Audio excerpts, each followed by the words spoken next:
Hey everybody, what is going on? Hexlex here. I got another Master Duel video for you. Coming at you with some Goblin Biker action. I wasn't actually planning on trying this deck out, but I was browsing some of the decks that had really high win rates over on Untapped, and I saw this among those lists. I think this had in Master Rank like somewhere in like the neighborhood of like a 60% win rate. A list like this, I did make a couple of modifications to it. So I decided, you know what, this list looks really cool. I decided to try it out, and it flows very, very well. The really cool aspects to this deck, and something that I had like heard about people doing in Goblin Biker, but I didn't realize just how easy it was to accomplish, was to incorporate the Zodiac engine. So even though I have this labeled as Goblin Biker, this is like, it's quite the pile deck here, because we do have Goblin Bikers as our main engine, right?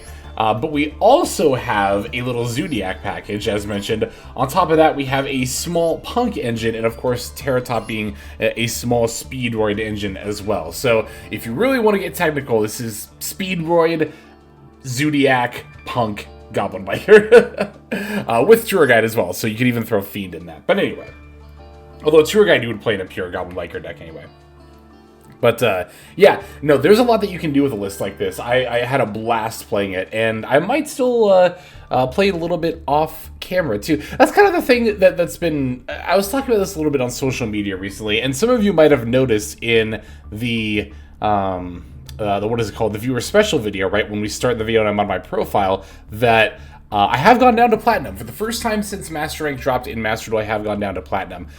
I really, between being a little bit busy with IRL stuff and the other channel lately, I also just have kind of been a little bit bored with Master Duel lately. But when I say lately too, I honestly mean in the last like 4 months.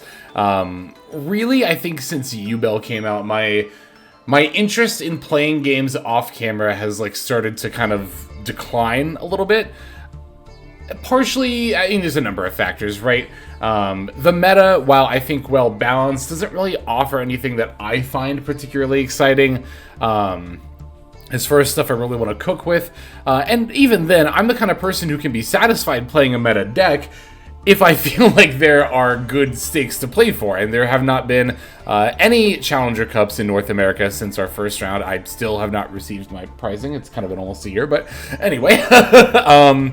Yeah, no word on anything Challenger Cup related from Konami of North America since they ended last. So yeah, it's like I've been struggling to be motivated a little bit, I'll be honest, to play Master Duel in my downtime. But this might be a deck that kind of breaks me out of it. Goblin Biker, like I said, I had a blast playing this build here. One thing in particular that I really like about this deck is that you don't have to draw specific things to get to certain engines, right? If you open, especially if you open Terra Guide or Terratop, or yeah, did I say Terra Guide? Tour Guide or Terratop, these are both one-card combos that will end you on Goblin Biker stuff, it'll end you on Zodiac stuff, and it'll also end you on Xyz Armor Fortress stuff, right? The idea being that you can normal Tour Guide for the Mean Merciless. Actually, I think Tour Guide might even be the Bamboozling Gossip Shadow as well, because you can Tour Guide for Mean Merciless. I think it's Terratop that specifically ends you on... Anyway, we'll show off lines in our games here. Don't worry, we will definitely be showing off some combo lines. I have some that I'm pretty eager to show. So as far as like the changes that I did make from the build I found on Untapped, the main thing is that it was on a couple of Floodgate cards like Summon Limit and There Can Be Only One. I don't own Tickboo, so I didn't want to craft it, and it didn't really seem worth it to only play Summon Limit as like a random Floodgate. I mean, that's the weird thing, is that it actually is. This is something that we see in the OCG a lot, is that you can play just about any deck and then also just kind of also play like a Summon Limit or like a Floodgate that fits your deck, that your deck plays well into, and like that's actually pretty good. But it's not how I prefer to build decks. I prefer to have hand traps because the Floodgates are nice when going first. Like, for me, it's not even an ethical thing. Like, if a deck is optimized with Floodgates, whatever, I'll play it with Floodgates, right? See me playing, I don't know, you could argue, like, Tearlaments with Winda, right? But when it comes to best of one format, I think that hand traps are much better than Floodgates. Floodgates are For the same reason I don't like playing random Evenlies or Lightning Storms in a deck that's not going second every time, because those are going second cards. Floodgates are going first cards. You can never guarantee you're going to go first every time. Therefore, I much prefer stuff like Hand Traps and Triple Tack, which are a lot more flexible, because they're good going first or second.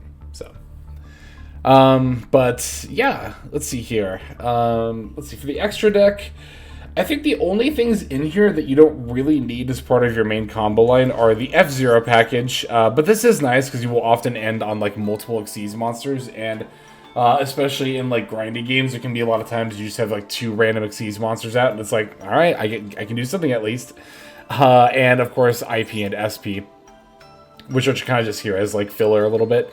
You could play more Xyz monsters if you wanted to over these two, but these two are also pretty good options in their own right. It's actually not like that difficult to add IP to a good amount of your end boards. In my experience, it's more an issue of having space a lot of the time, or that there might be a better like Xyz monster to make. Like there's a lot of end boards where you can make Gossip Shadow or IP, but I definitely prefer making Gossip Shadow. Excuse me, sorry about that, because this is essentially a monster effect negate. And I think I value that a little more highly than an IP Masquerade. Just a little bit, not much, but... let's see, what else can I say about this build? Honestly, this is a deck that is probably best seen in action, so why don't we just go ahead and break it down card by card, and then we'll look at some of these games here.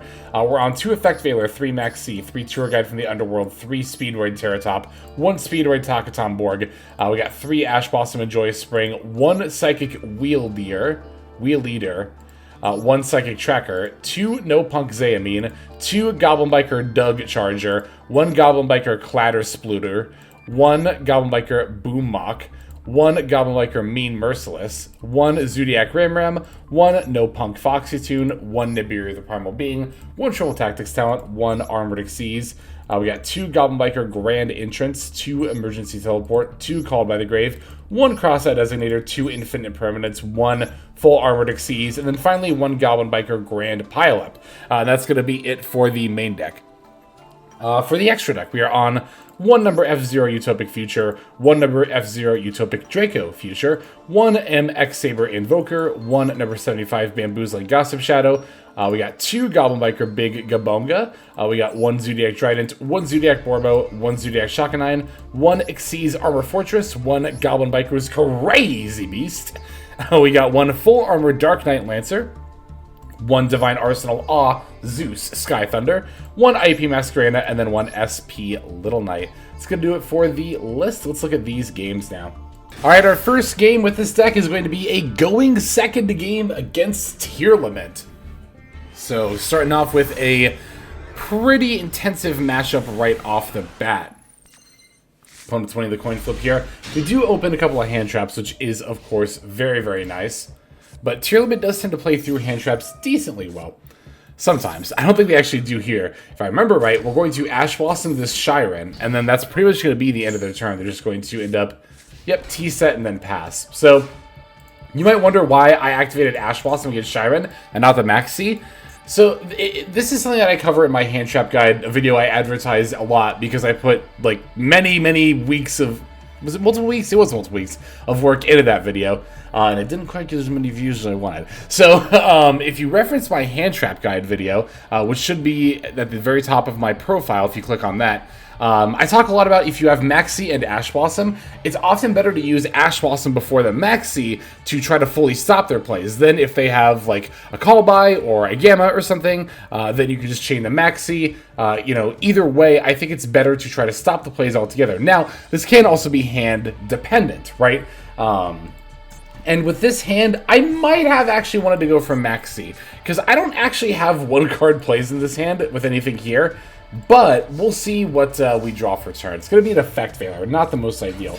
Going to normal summon Doug Charger anyway. Opponent's going to chain Tearlaments Havness. Great opportunity for me to use Maxi to try to find some more playmakers here. Opponent's going to Imperm the Doug Charger. This is fine because I already have the Grand Entrance in my hand.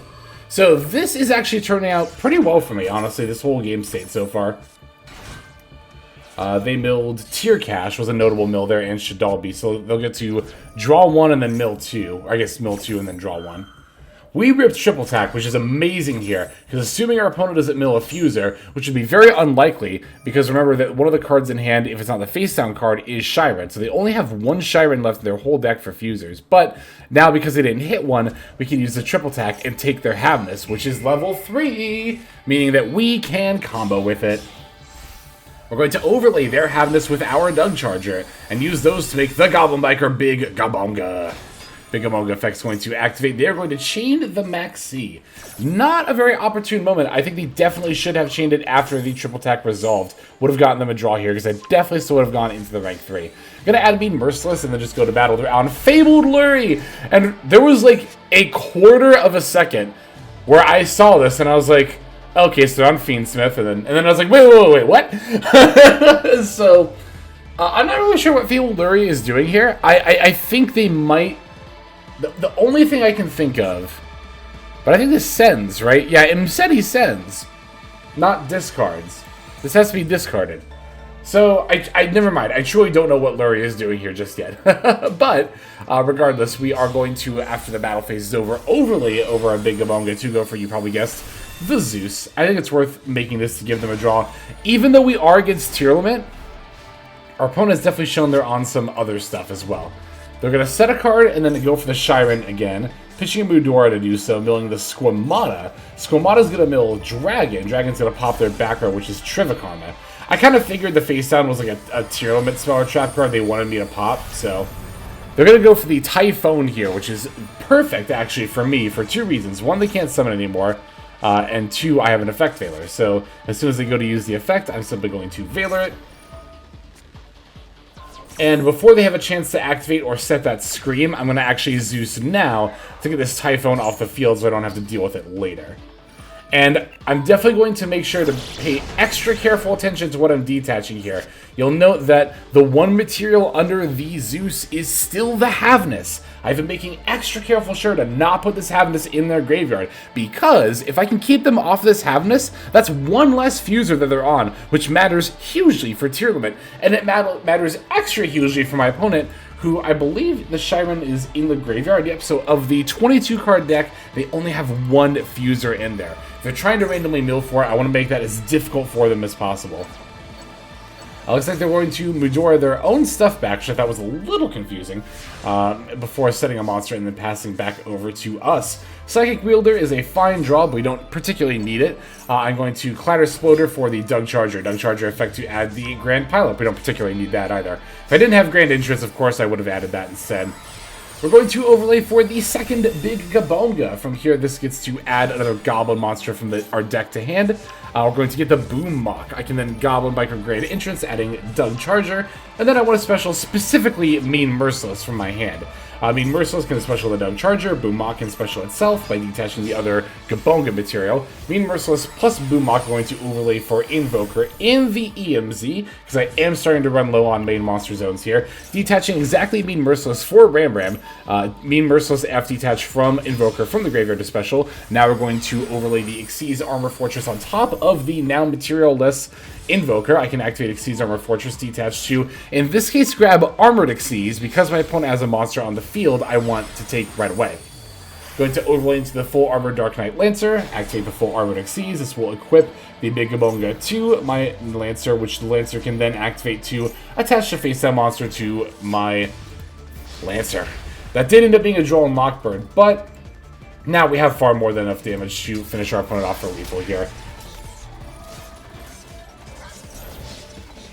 Oh yeah, far more than enough. I totally forgot about the Armored Xyz graveyard effect too. But there we have it.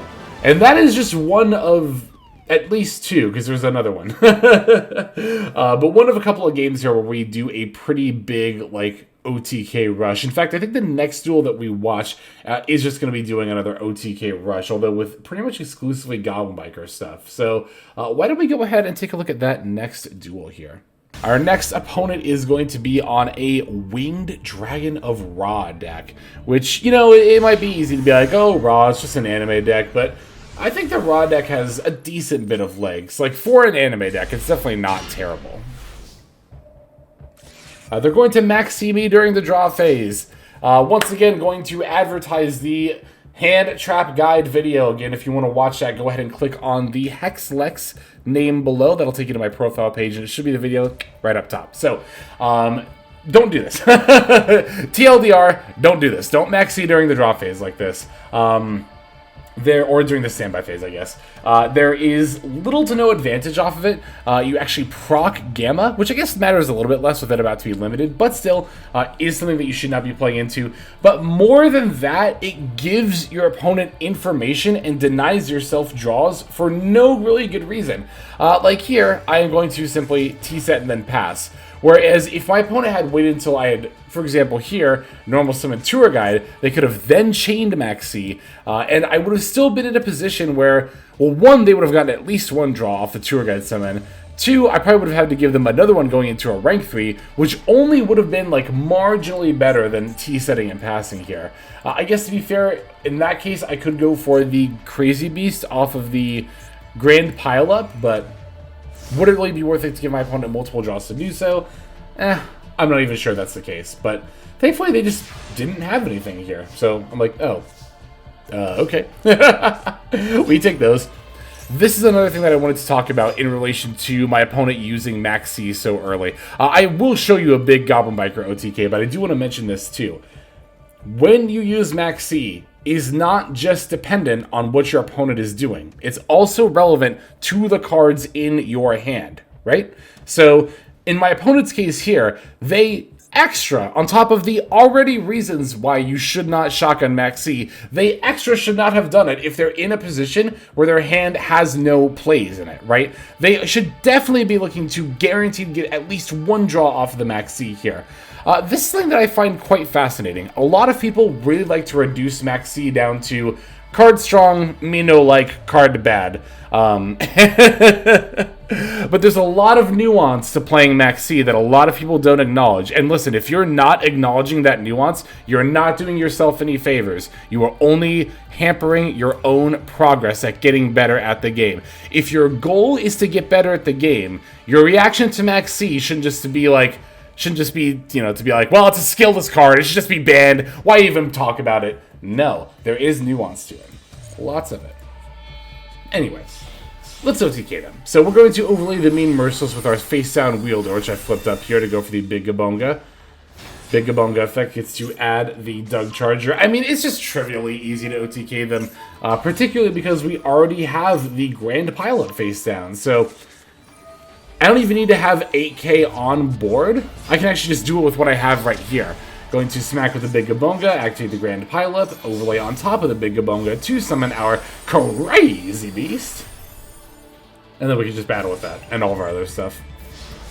Pretty simple. I mean, we still have the Grand Entrance and the Foxy too, and then actually finishing our combo line as well. But I don't know. It's like here, if they had a nib, I just wanted to see if they had it. That's kind of what it came down to. I was like, I don't want to like combo and wonder if I should be playing around nib if I, while I'm doing it. If they have it, they have it. They're going to use it on me anyway. So let's just move to battle phase and see if it's over. And it was. So I do have one more game to show you all though. So let's finish off with that one.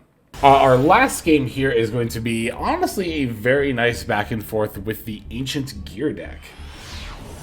Now, when I saw that my opponent was letting me go first after winning the coin flip, of course, my first thought was Tenpai, but I guess I spoiled that a little bit. Anyway, we started with Xayamine here, which Xayamine, actually, I should have mentioned alongside the likes of Tour Guide and Terratop, because it is actually a one-card combo by itself as well.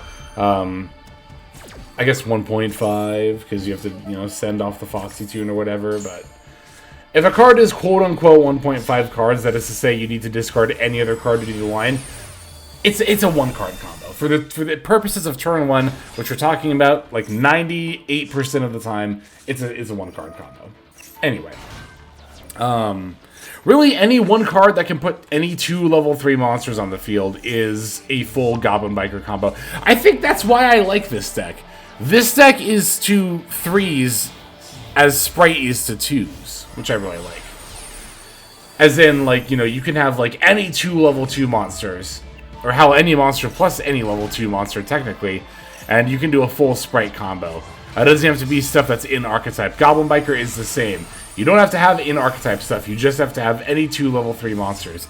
And I really value archetypes like this. I feel like they give a lot of flexibility, both in deck building and how you play out the combo line. And I think that makes them a lot more interesting as a result. I mean, I've said it a million times, I really hate being locked into an archetype. I think it's very antithetical to being, like, fun and creative, to me personally. But yeah, this board is not, like, technically the 1-card combo, because we do have the Bamboozling Gossip Shadow here. We were able to make that because we also had the Boom Mock in hand. So I want to make sure that I pointed that out as well. Without the Boom Mock in hand, the board right now would look like this, except instead of the Gossip Shadow, it would be Mean Merciless. So opponent activates Gear Town and then follows up with Heavy Storm. That's brutal, because that means they not only get to blow up my back rows, but also their own Gear Town gets to summon Ancient Gear Golem from the deck. So definitely want to chain the full Armored Exceeds, but nothing we can do about losing the Imperm here. Gear Town F is going to grab the Ancient Gear Dark Golem. Dark Golem effect is going to activate here. I'm going to chain the Bamboozling Gossip Shadow, which is great because it not only changes the effect of Dark Golem to each of us draw a card, but also proc the Big Gabonga to attach Dark Golem as a material. Unfortunately for me, my opponent has a follow-up Lightning Storm here. I'm going to chain the Boom Mock just to summon it, I guess. But yeah, we lose our Gabonga and Lancer.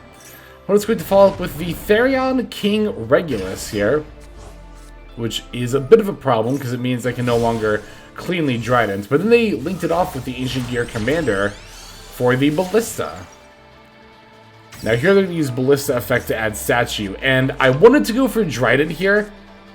The reason I activated it here is because I thought my opponent was going to activate the Ballista effect to target the Fortress and then my Trident, and then pop them, and then they would get the Fortress effect to bring back the Dark Golem from the graveyard. But silly me, I totally missed the cannot target.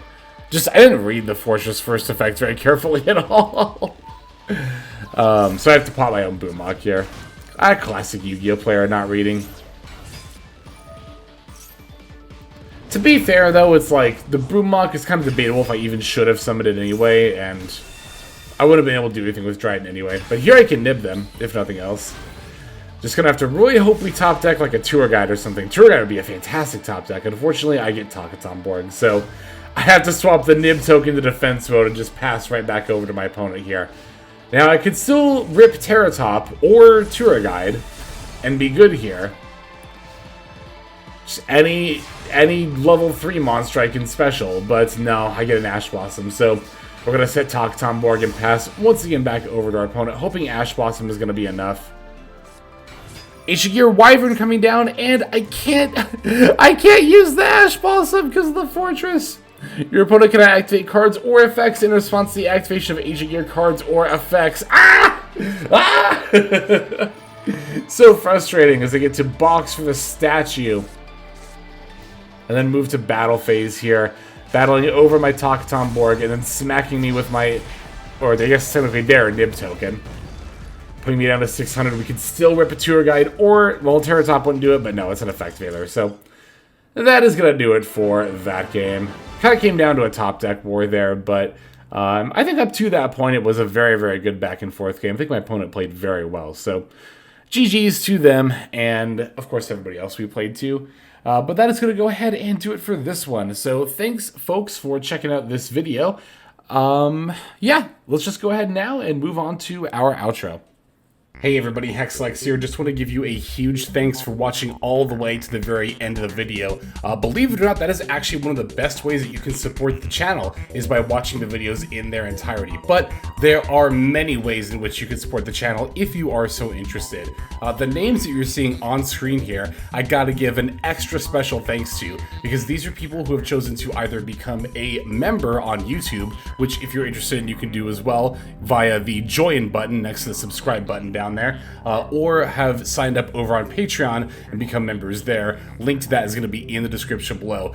Without the support that is being offered by, again, all the people that you're seeing on screen right here, I would not be able to take the time to dedicate to uploading daily YouTube videos. So thank you so very much. But there are also other ways you can support as well.